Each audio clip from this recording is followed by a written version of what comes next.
नमस्कार दोस्तों, genius study point में आपका स्वागत है। आज हम पढ़ेंगे क्लास 9 का भौतिकी बुक का लेसन सेकंड एंड गति का वर्णन से हम लोग एक टॉपिक हम लिए हैं, गति का समीकरण, उसी को पढ़ेंगे। ठीक है, गति के समीकरण को सत्यापित करना हम लोग सीखेंगे। यानी कि गति के समीकरण को दो तरह से सत्यापित किया जाता है, एक बीजगणितीय विधि होता है, एक ग्राफीय विधि। आज हम लोग पढ़ेंगे बीजगणितीय विधि से गति के समीकरण को सत्यापित करेंगे। यानी गति के तीन समीकरण होते हैं। पहला समीकरण होता है E बराबर E प्लस AT। दूसरा समीकरण होता है S बराबर UT plus half AT square. और तीसरा होता है B स्क्वायर बराबर U स्क्वायर प्लस UA। यही गति के तीन समीकरण होता है। इसको हम लोग क्या करेंगे, बीजगणितीय विधि से सत्यापित करेंगे। बीजगणितीय विधि से गति के समीकरण को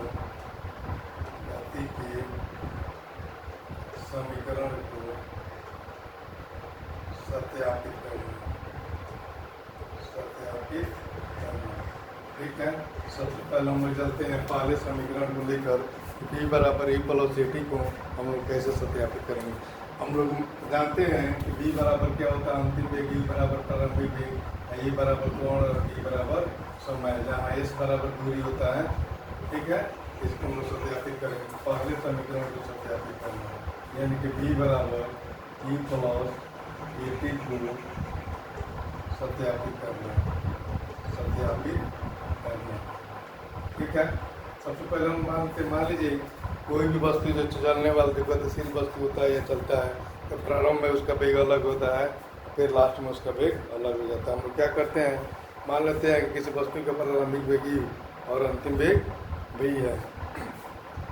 t समय बाद उसका वेग V हो जाता है। माना कि किसी वस्तु का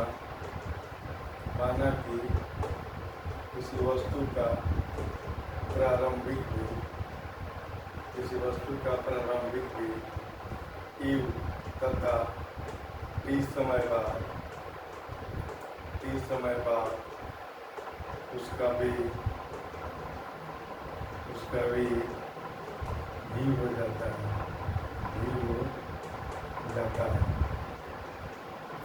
तो वेग में अंतर कितना हो जाएगा, वेग में अंतर यानी कि अंतिम वेग माइनस प्रारंभिक वेग में परिवर्तन की दर,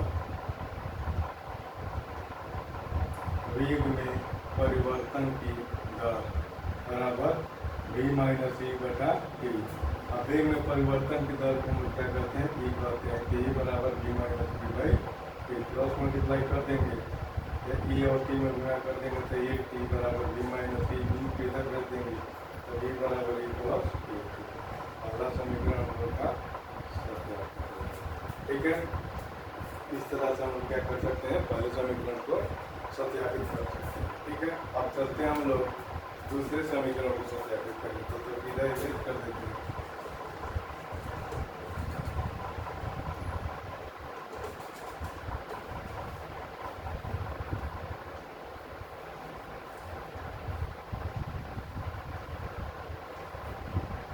दूसरे समीकरण S बराबर UT प्लस 1/2 AT स्क्वायर। सबसे पहले हम लोग क्या करेंगे, औसत वेग निकालेंगे।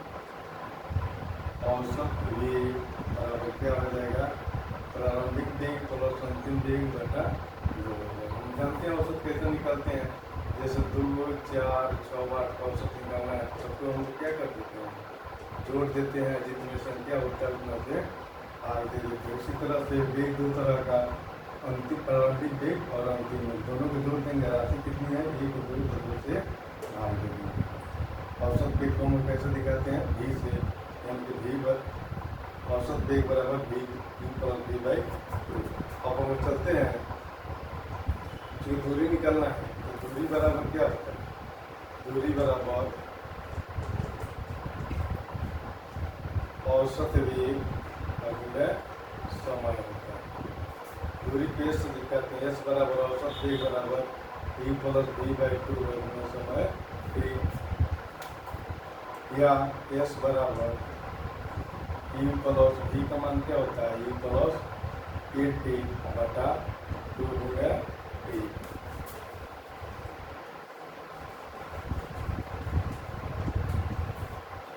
या एस बराबर u और u को जोड़ देंगे तो 2u प्लस 8t बटा 2 गुणा टी।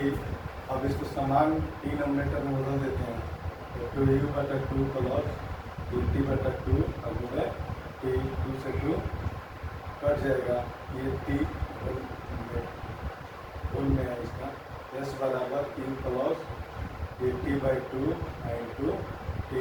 टी से गुणा कर देंगे सभी में, यू और टी में गुणा कर देंगे तो यू टी, 80 में टी से कर देंगे तो 80 स्क्वायर बटा 2, या एस बराबर 80 प्लस 1/2 80 स्क्वायर। दूसरा समीकरण क्या है, सत्यापित। ठीक है, इस तरह से दूसरे समीकरण को हम लोग सत्यापित कर सकते हैं। ठीक है, अगला समीकरण है बी स्क्वायर बराबर यू स्क्वायर प्लस ये। इसको हम लोग अगले वीडियो में क्या करेंगे, साबित करेंगे, क्योंकि वीडियो लंबा हो जाएगा। ठीक है, आज के लिए इतना ही, तब तक के लिए बाय।